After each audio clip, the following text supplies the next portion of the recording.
Ada satu saran menggelitik yang masuk ke redaksi kami perihal jeda waktu antara adzan dan iqamah. Saran tersebut berbunyi, mohon maaf admin yang punya banyak followers. Minta tolong dong nasihatnya kepada seluruh takmir masjid untuk tidak terlalu terburu-buru iqamah atau jeda waktu antara adzan dan iqamah terlalu singkat. Kami jamaah masjid kadang selalu tergesa-gesa ketika hendak ke masjid. Karena mendapat keutamaan sholat qobliyah dan shaf pertama adalah hak segala bangsa. Terima kasih admin yang budiman. Masya Allah.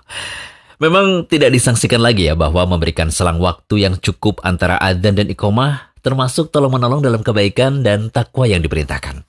Ini nih yang hendaknya diperhatikan oleh imam sholat atau takmir masjid yang punya wewenang dalam hal ini. Adzan disyariatkan untuk memberitahukan bahwa waktu sholat sudah tiba. Oleh karena itu, harus diperkirakan waktu yang mencukupi untuk bersiap-siap menghadiri sholat di masjid. Jika tidak demikian, maka adzan tidak ada manfaatnya, mengingat banyak orang yang hendak mengerjakan sholat berjamaah tidak mendapatinya. Orang yang sedang makan minum, buang hajat, atau belum berwudu saat terdengar adzan, jika masih meneruskan kebutuhannya, maka ia akan ketinggalan sholat berjamaah atau masbuk. Atau tidak mendapatkan sholat jamaah sama sekali disebabkan iqamah terlalu cepat dan tidak ada jeda yang cukup antara adzan dan iqamah. Lebih-lebih jika jarak rumah jauh dari masjid. Dari Jabir radhiyallahu anhu, Rasulullah SAW bersabda kepada Bilal radhiyallahu anhu, jika engkau mengumandangkan adzan, maka perlambatlah.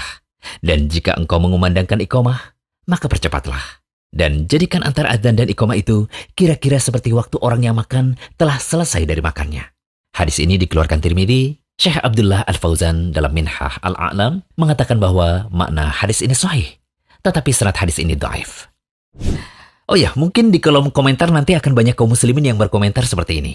Ya, harusnya sebelum adzan sudah bangun, ambil wudu dulu dan persiapan, lalu pergi sholat subuh. Atau, jangan manja deh, kan sekarang sudah ada gadget, jadi harus tahu kapan waktu sholat tiba.